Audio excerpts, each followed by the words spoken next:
A very good evening and welcome to the news tonight, where we get you the day's top stories from India and across the world. I'm Tracy Shilshi and here are the headlines. Thrissur court asked police to file case against Kerala Chief Minister Oommen Chandy and Power Minister Aryadan Mohammed in the solar scam. The CPM holds protests and demands the CM's resignation.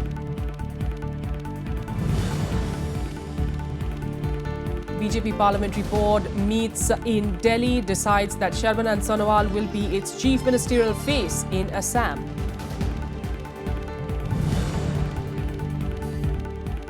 A day after the Supreme Court sends a notice to the centre and governor on imposing president's rule in Arunachal Pradesh, former Chief Minister Nabam Tuki files fresh petition challenging the government's move. Europe in turmoil on the issue of migrants. Sweden on the verge of sending back 80,000 refugees after calling their applications illegal.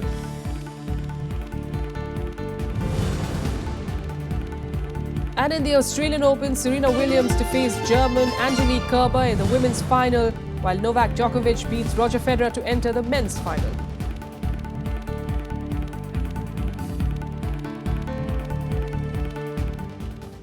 Top story this evening. Now, amid unconfirmed reports of an imminent change of guard in Kerala, a court today ordered the filing of a case against Chief Minister Oommen Chandy in the solar scam case.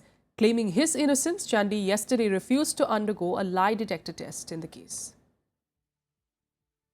Soon after, a Kerala Vigilance Court ordered an FIR against Chief Minister Oommen Chandy and Power Minister Aryadan Mohammed, violent protests broke out at the Kerala government's headquarters in Trivandrum. CPIM activists demanded the resignation of Chandy, who is accused of taking bribes from industrialists for allotting solar panels at cheaper rates. Chief Minister and the Electricity Minister should immediately resign. In the background of the Thrissur Vigilance Court decision, we should follow the footsteps of K. Babu, who resigned from the ministry.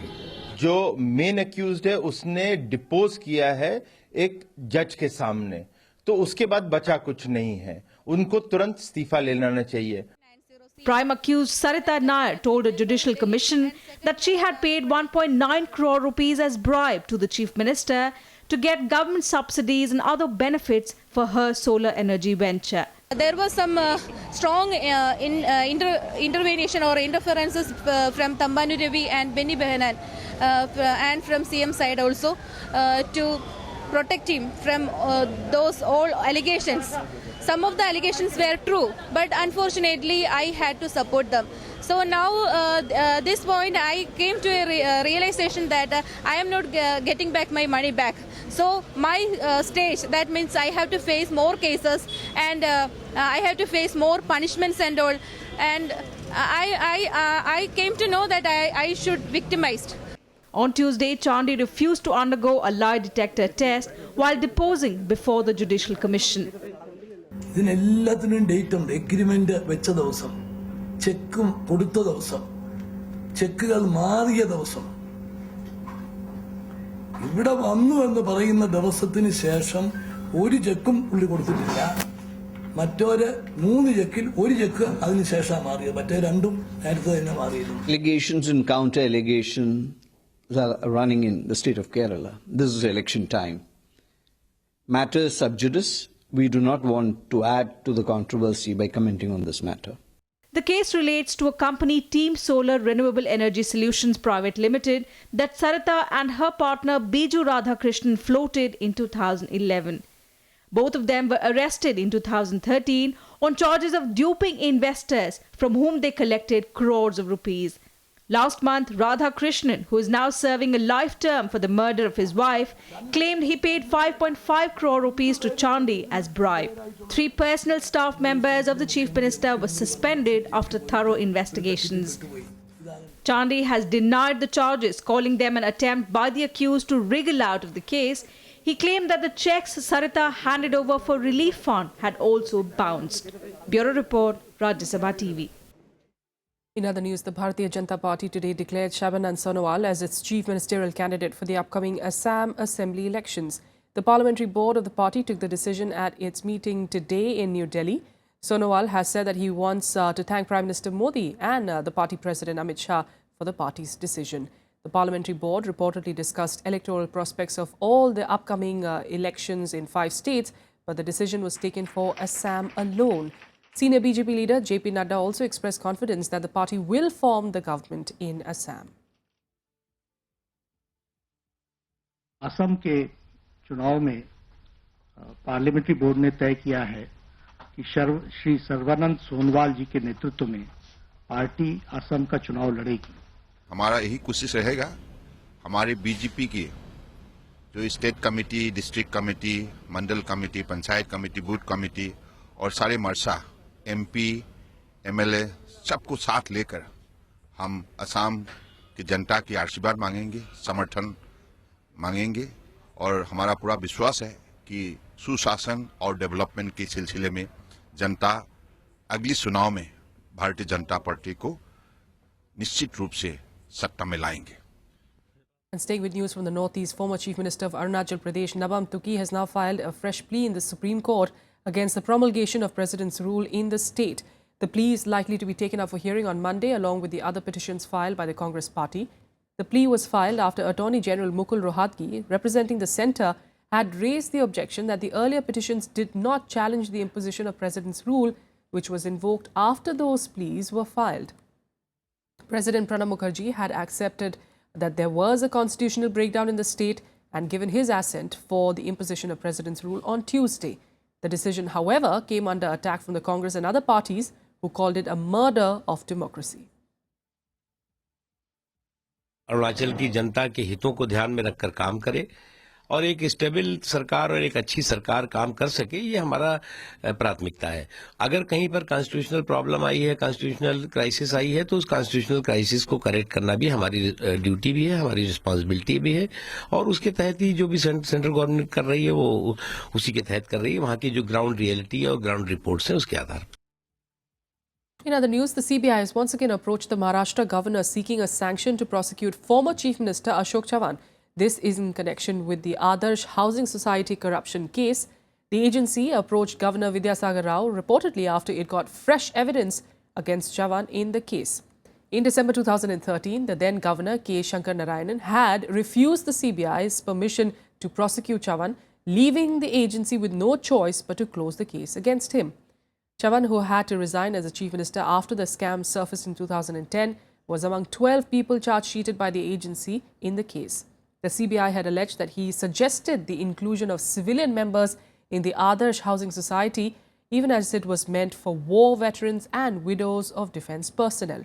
The CBI alleges that he did this to secure flats for his relatives. उस वक्त के जो राज्यपाल था उनका ये फैसला था और उन्होंने भी अपने जो उनका जो ओपिनियन दिया है उसमें उन्होंने देश के टॉप मोस्ट लीगल ऑफिसर्स से ओपिनियन लेने के बाद ही अपना फैसला उस वक्त घोषित किया था कि इस केस में कुछ भी नहीं है और इसीलिए प्रोसिक्यूशन की परमिशन नहीं दी जा सकती है। उस वक्त के गवर्नर का फैसला था। तो क्या गवर्नमेंट बदलेगी, गवर्नर बदलेगा तो फैसले भी बदलेंगे क्या? तो देश में कुछ कानून है कि नहीं? Vice President Mohammad Hamid Ansari today released the second part of President Pranab Mukherjee's memoirs titled The Turbulent Years 1980 to 1996. Senior BJP leader L.K. Advani, former CAG Vinod Rai, former Union Minister Karan Singh were among those present at the function at Rashtrapati Bhavan. In his book, President Mukherjee shares an insider's account of several significant events during the 1980s and the early 1990s. They include Indira Gandhi's assassination, the Babri Masjid demolition, Operation Blue Star and being dropped from Rajiv Gandhi's cabinet. The Vice President called the book a valuable account of federalism, politics and social changes of our times. Thereafter 80 to 96, including the fiasco which I myself created in floating my party, and I have candidly recognized in the book that I should not have ventured this because I was never a mass leader. Observations on the nature of the Indian polity, the nature of Indian union, Indian federalism, which need to be read carefully and read again and again, because these are the problems that we confront on a daily, weekly, monthly, yearly basis. With that, let's take you through what else made news across the country in Nationwide.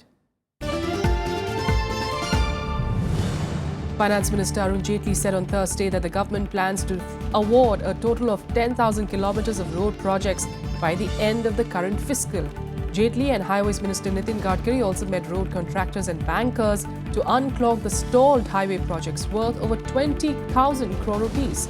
Gadkari, in fact, has sought a record 70,000 crore rupees in government spending to boost road construction and spur economic growth.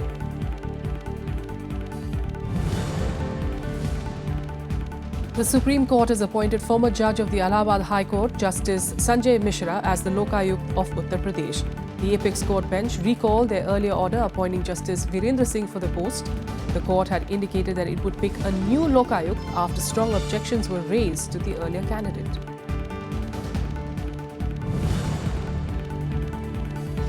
Three faculty members of the Hyderabad Central University have joined the hunger strike demanding the removal of the Vice-Chancellor.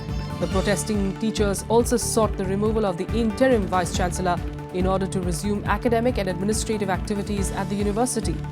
In the wake of the relentless protests, a parliamentary panel has favoured sending a delegation to the institution to look into the complaints of injustice and discrimination against Dalit students.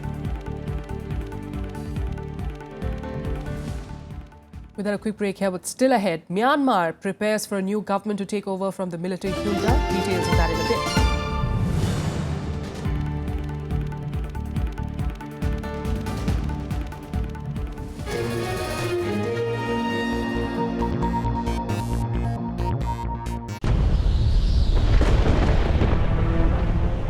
ये बहुत ही बर्फीली और खतरनाक वादियां हैं। चीन से सटी भारत तिब्बत सीमा के समीप माना पास वाली घाटी।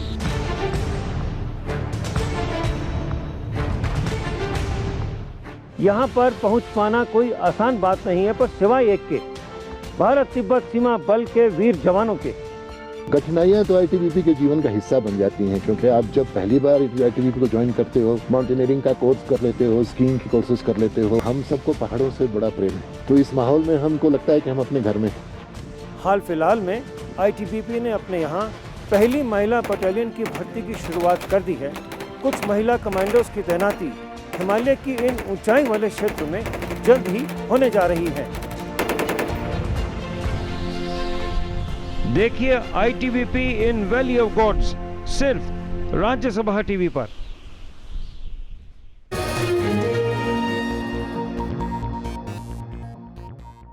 Welcome back to the News Tonight. Let's get you some international news now. In Europe is in turmoil over the issue of migrants landing on its shores. A day after Denmark passed tougher laws to stop the migrant influx, Sweden is now rejecting asylum applications of nearly 80,000 migrants. Meanwhile, a group of refugees who left for their home in Iraq have expressed their frustration with the treatment in Europe. Here's a report. European nations are tightening migrant laws. Following the footsteps of Denmark, Sweden has now decided to expel 80,000 refugees who arrived in 2015. Sweden is calling their applications illegal. Over 1 lakh migrants applied for asylum in Sweden in 2015. The migrants also seem to be fed up. The long asylum application process is making many give up dreams of a better life and leave the shores of Europe. Far-right violence and poor living conditions in temporary shelters have only made the matters worse.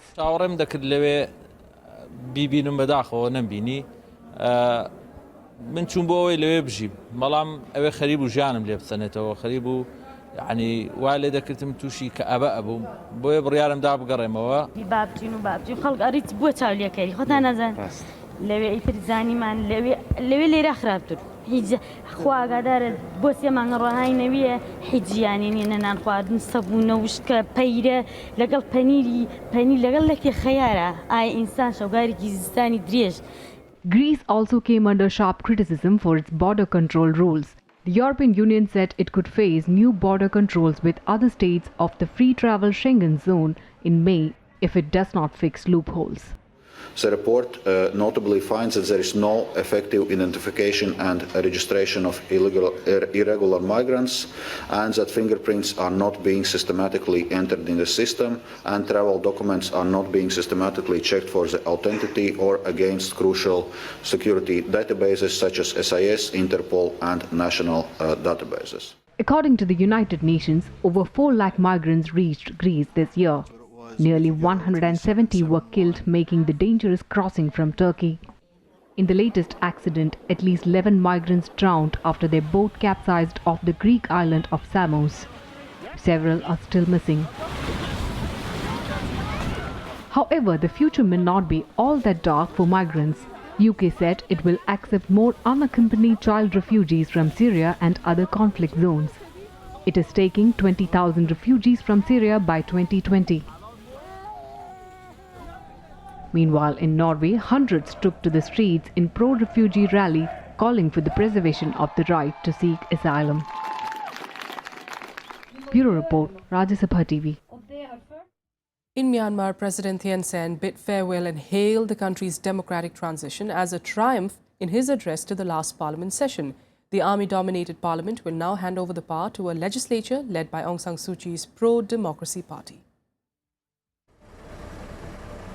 Myanmar is rapidly moving towards a largely uncharted political terrain. By March 2016, the National League for Democracy will take power for the first time, bringing to an end a 5-decade military rule. Outgoing President Thein Sein addressed the last parliament session before leaving the chair. In his farewell speech, he wished that the new government would bring peace and development to the country. He also promised to help in the transition of governance.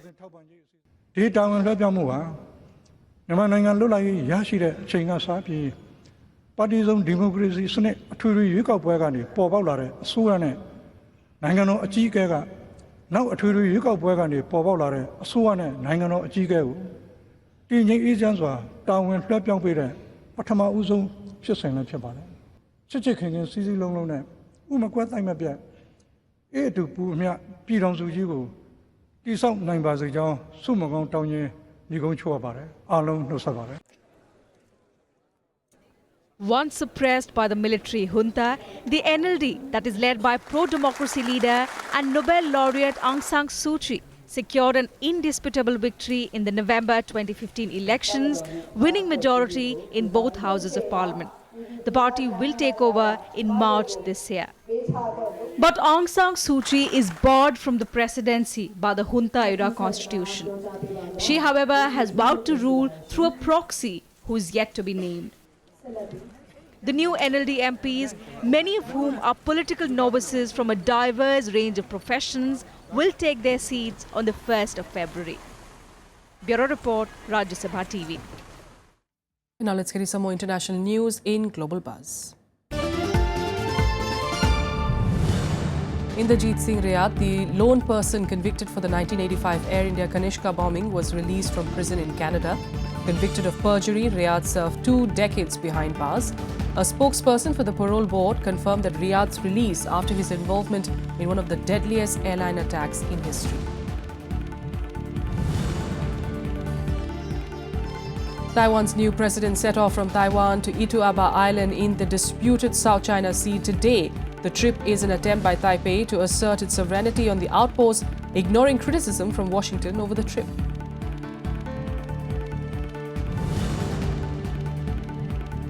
US President Barack Obama marked the International Holocaust Remembrance Day yesterday by repeating words of a US soldier, "We are all Jews." He also exhorted his audience to fight the rising tide of anti-Semitism across the world.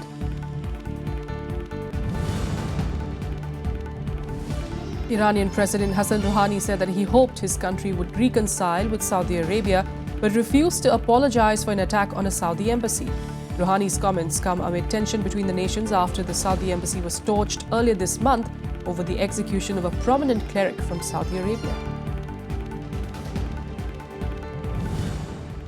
With that, another quick break here, but up next we're getting you sports news, and the Indian men's and women's cricket teams are in high spirits as they prepare to face Australia in their respective T20 matches.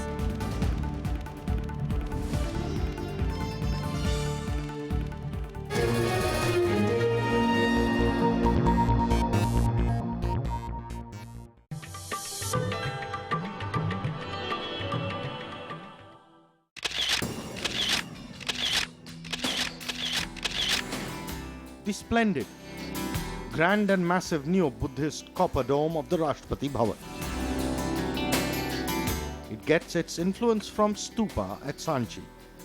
The dome is more than twice the height of the rest of the building. The reinforced concrete shell of the outer dome began to be formed during the beginning of 1929.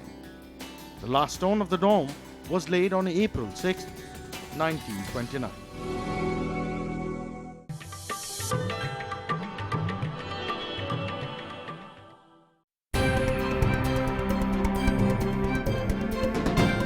JNU has a political, different kind of people have different opinions. But I think media is not looking at the academic activism which I called in JNU.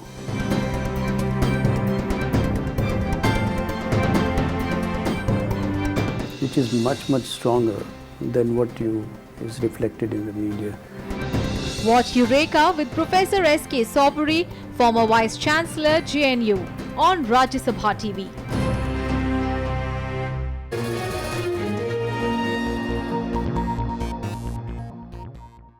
Welcome back. Let's get you some sports news now, and starting with tennis, and in fact getting the latest from the Australian Open. World number one Serena Williams is just one win from a 7th Australian Open title after she dispatched 4th-seeded Agnieszka Radwanska in the straight sets in the semi-final on Thursday. She will now meet first-time finalist Angelique Kerber of Germany, who ended the strong run of British Johanna Konta. Now, in the men's singles, Novak Djokovic was in awesome form as he reached another final with a crushing win over former world number one Roger Federer. Novak Djokovic fought off a furious fight back from Roger Federer to put himself in prime position to win a 6th Australian Open title. The world number one will meet either Andy Murray or Milos Raonic after beating the Swiss legend 6-1, 6-2, 3-6, 6-3 in 2 hours and 19 minutes. It will be his 5th consecutive Grand Slam final. Earlier in the women's draw, Serena Williams needed only 64 minutes to down number 4 seed Agnieszka Radwanska 6-0, 6-4 in the first semi-final on Thursday, extending her imposing career record over the pole to 9-0. The world number one took just 20 minutes to blitz through the first set with 18 winners and just 4 unforced errors. Thanks to another 24 winners and 8 aces, Williams closed out the straight sets victory in just over an hour.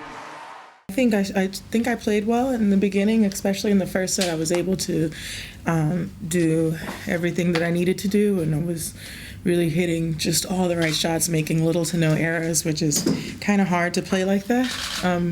But it was good that and then she started playing better, and it was good for me mentally as well because I was able to recover and do well again. Williams will play Angelique Kerber in the final. The German 7th seed beat Britain Johanna Konta 7-5, 6-2. I mean, it was a tough match today because also mentally I played a very good match against Vika yesterday, and I knew today I must go out there and play again good, be aggressive. But I knew also that she beat a lot of good players these 2 weeks, and it will be not easy, but I handle it, and I handle also my nerves actually in the beginning of the match, and it feels really good to be for my first time in the final. In the mixed doubles, top seeds Tanya Mirza and Ivan Dodic put up a good show to defeat the pair of Leander Paes and Martina Hingis 7-6, 6-3 to enter the semi-finals. The Indo-Croat pair will next face 5th seeds Elena Vesnina and Bruno Suarez for a spot in the final. Bureau Report, Rajya Sabha TV. 6-3. Well, India's cricket team is also high on confidence after winning the first T20 internationals against Australia. Both the men's and the women's teams are looking to press home the advantage and seal off the 3-match series against the Australians. High on confidence after winning the first 2020 international, the Indian men's team will look to press home the advantage and seal off the 3-match series as they take on Australia in the second match in Melbourne on Friday. When new people come in, it's always interesting to watch how they go about their business. At the same time, it's also very important to allow them to express what they're doing. So I think this environment is very good. Our dressing room environment is very great.